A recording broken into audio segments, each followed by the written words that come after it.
จะมีหน้าที่แบ่งปันให้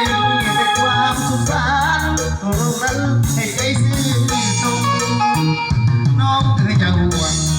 คุ้มควงในใจสบาย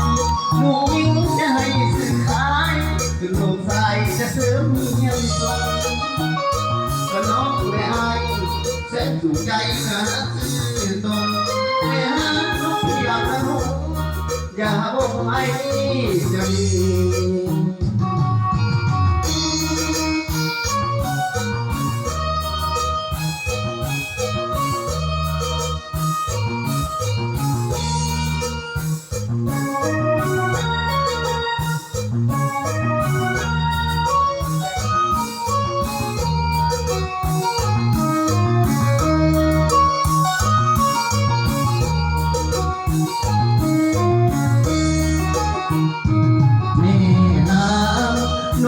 อย่าเศร้า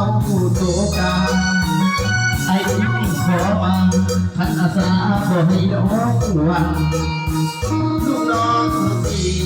ไอ้จะมีหน้าที่แบ่งปันให้แต่ความสุขสันต์ส่วนน้องนั้นให้ใจซื่อตรงน้องเคยจะห่วงคุ้มควงให้ใจสบายลูกยิ่งจะให้สื่อขายส่วนลูกชายจะเสริมเลี้ยงทรงเป็นน้องแม่ไอ้